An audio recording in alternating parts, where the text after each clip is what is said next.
Hello మిత్రమా, అశోక్ సార్ని మాట్లాడుతున్నా. సార్ నమస్తే సార్. నాకు 2-3 సార్లు ఫోన్ చేసావు జీపీఓ గురించి. ఆ జీపీఓ పైన నీ వాదన ఏంటి, నీ బాధ ఏంటి, ఏం చేస్తే బాగుంటుంది ఒకసారి చెప్పే ప్రయత్నం చేయి. సార్ ఇప్పుడు వాస్తవానికి మనకి వీళ్ళు నిరుద్యోగులను వాడుకున్నారు సార్. ఈ కోదండరామ్, రియాజ్, ఈ మన బల్మూర్ వెంకట్, ఈ ఆగ్నూర్ మురళి, వీళ్ళంతా వీళ్ళు నిరుద్యోగులకు సమస్య ఏదైనా సమస్య వస్తే అడిగే మానవుడు లేడు sir. Okay. First of all ఈ మన నల్గొండ డిస్ట్రిక్ట్ నుంచి నేను మాట్లాడుతున్నా. నల్గొండ డిస్ట్రిక్ట్ నుంచి చెన్నగాని దయాకర్ అనే ఒక క్యాండిడేట్ అసలు నోరు ఉందా లేకపోతే అది పాయకాన్ని మురికి గుంటనా అర్థం అవుతలేదు సార్. నిరుద్యోగులు అసలు ఎంత బాధపడుతున్నారో, 5 రూపాయలు భోజనం చేసుకుంటా తల్లిదండ్రుల మీ తల్లి మీద అక్కచెల్లెల మీద సొమ్ములు అమ్ముకుంటూ అప్పులు చేసి నిరుద్యోగులు చదువుకుంటున్నారు. అవును. గ్రూప్ 2 గ్రూప్ 3 రాసి వల్ల రాకుండా ఈ జీపీఓ వస్తే అది మా బతుకులు బాగుపడతాయి అని చెప్పేసి 1000 కళ్ళతో ఎదురు చూస్తున్నారు సార్. ఆశలు నిరాశలు చేస్తున్నారు ఈ కాంగ్రెస్ ప్రభుత్వము.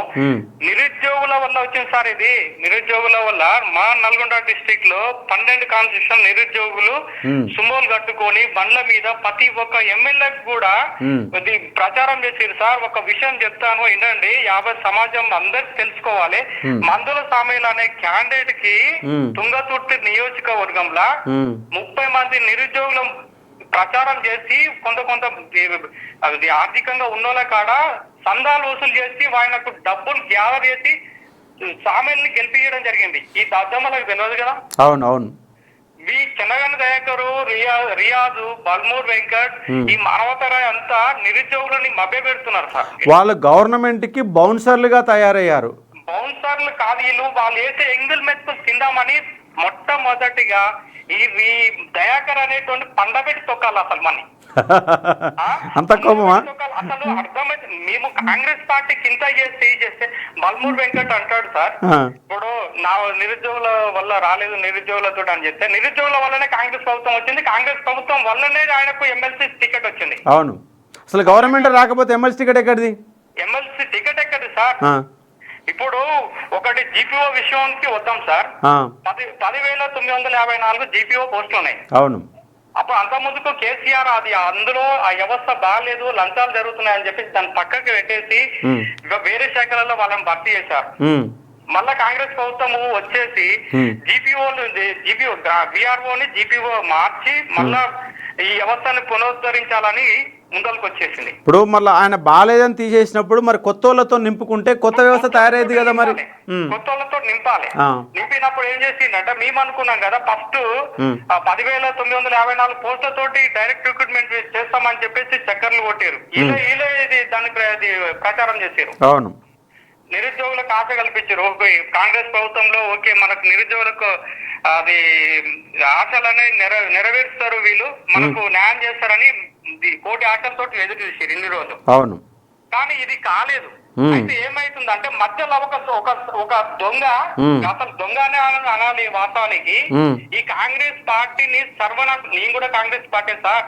ఇక్కడ కొమ్మరెడ్డి వెంకరెడ్డికి, రాజగోపాల్ రెడ్డికి మీ అందరం ప్రచారం చేసిన వాళ్ళే వీళ్ళంతా. కాంగ్రెస్ పార్టీని తీసుకొచ్చిందే మనము.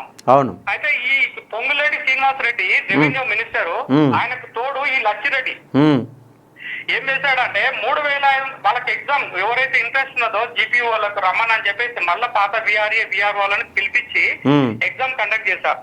5,000 మంది విల్లింగ్ ఇచ్చారు. అందులో క్వాలిఫై కాలేదు. మనం ఒక జీవో తీసుకొచ్చారు, సర్వీస్ లేదని చెప్పేసి వాళ్ళ 3,500 మంది సెలెక్ట్ అయ్యారు. 1,500 మంది సెలెక్ట్ కాలేదు. మళ్ళా కొత్త నాటకం ఏంటంటే సరే పోనీ అని చెప్పేసి అని వదిలేశారు నిరుద్యోగులు. 7,404 పోస్టులకు ఎగ్జామ్ పెడతామని చెప్పేసి అంటే అట్లా కూడా నిరుద్యోగులు సరే వస్తున్నాయి కదా, డిస్ట్రిక్ట్ ఒక 300-400 ఉంటాయి, మన బతుకులు బాగుపడతాయని ఆశలతో ఉన్నారు. ఇప్పుడు మళ్ళా కొత్త నాటకం ఏంటంటే మళ్ళా వాడు అన్క్వాలిఫైడ్, ఆడు క్వాలిఫై కాలేదు జీపీఓకి, మళ్ళా 1,500 మందికి 2,000 మందికి ఛాన్స్ ఇస్తామని మళ్ళా కపట నాటకం ఆడుతారు ఈ రెవెన్యూ మినిస్టర్, ఈ లచ్చిరెడ్డి ఇద్దరు కుమ్మకాయ ఇద్దరు కలిసి మరి డబ్బులు వసూలు ఇస్తారు ఏమన్నా విఆర్ఓల కాడ. ఇప్పుడు సార్ ఒకటి సరే మీరు బిల్డింగ్ ఇచ్చిన వాళ్ళు 5,000 మంది అంటే ఇప్పుడు కత్తి మీద అందులో ఎగ్జామ్ పెట్టి క్వాలిఫై అయిన వాళ్ళు 3,500 మంది. మరి క్వాలిఫై కాని వాళ్ళు మళ్ళీ వచ్చి ఇప్పుడు గ్రామ పాలన అధికారి అంటే భూభారత సమస్యలో భూ చట్టంలో ఉన్నటువంటి సమస్యలు ఎట్లా నెరవేరుస్తారు సార్ ఈ క్వాలిఫై కానోడు? క్వాలిఫై అసలు వాళ్ళు అడిగిన క్వశ్చన్లు కూడా ఆ గ్రామీణ వ్యవస్థ సంబంధించి రెవెన్యూ వ్యవస్థ సంబంధించి ప్రభుత్వం గురించే క్వశ్చన్లు అడిగిరాడ. కొత్త క్వశ్చన్లు ఏం అడగలే. అడిగిన 5 క్వశ్చన్లు కూడా వాళ్ళకి సంబంధించిన వ్యవస్థ సంబంధించిన క్వశ్చన్లు అడిగారు.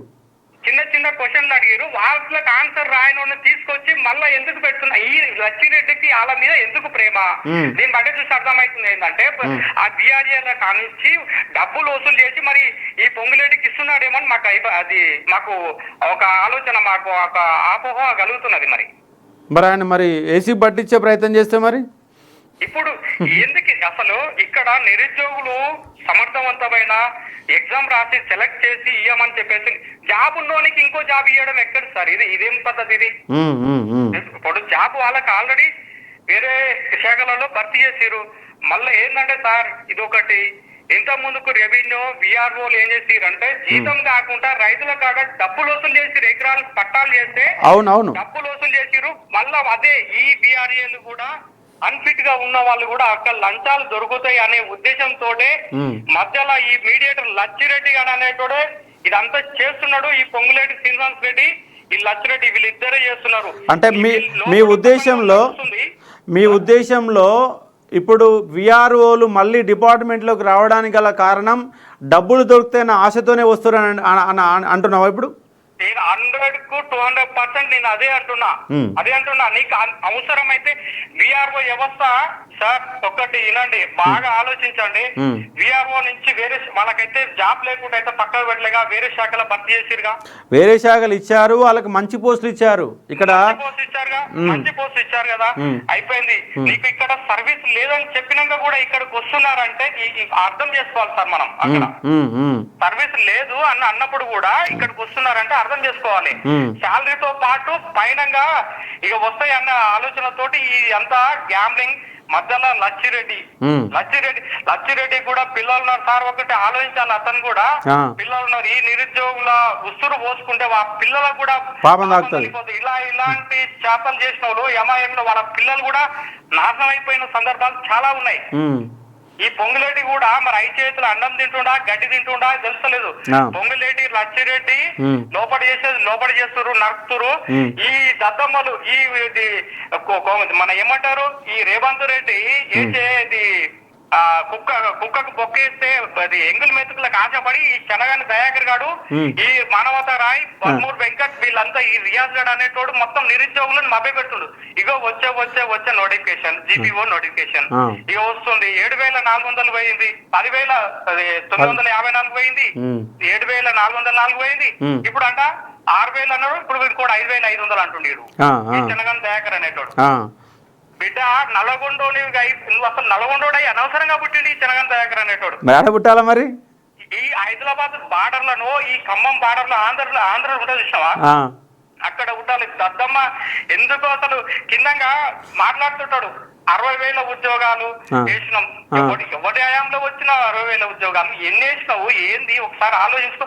వాడు మాట్లాడే జనగాని దయాకర్ మాట్లాడకి కింద కామెంట్ చూసుకోమని ఒకసారి సిగ్గు లజ్జ ఉంటే కామెంట్ చూసుకోమని. చెవులంగా రక్తం పడాలి బిడ్డకి అనుకున్నా గానీ చెవులంగా రక్తం పడాలి. వీళ్ళు మాట్లాడుతున్నారు, రియాజ్ మాట్లాడుతున్నాడు, మానవతరాయ్ మాట్లాడుతున్నాడు.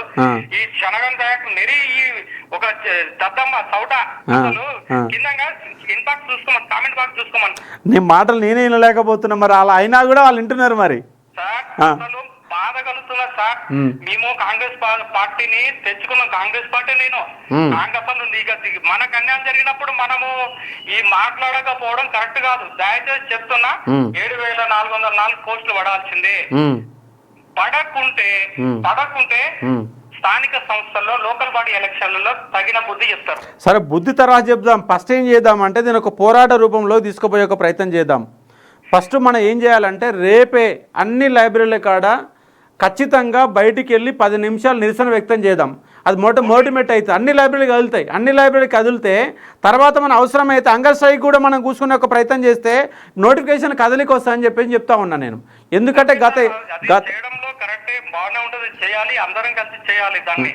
ఒకటి సార్ మేము ఒకటి అంటున్నాం, క్వాలిఫై కాలేని మళ్ళా వాళ్ళకి ఒకసారి ఛాన్స్ కూడా ఉంది. నేను గ్రూప్ 1 గ్రూప్ 2 2 మార్క్స్ క్వాలిఫై, 3సారి క్వాలిఫై కాలేదు. మరి రెవెన్యూ వ్యవస్థ ఆగం కావాలంటే మరి ఏం చేయాలి? రెవెన్యూ వ్యవస్థ ఆగం కావాలంటే నాట్ క్వాలిఫైడ్ అని తీసుకోవాలా, క్వాలిఫై అయిన వాళ్ళు తీసుకుంటే బాగుండదు కదా.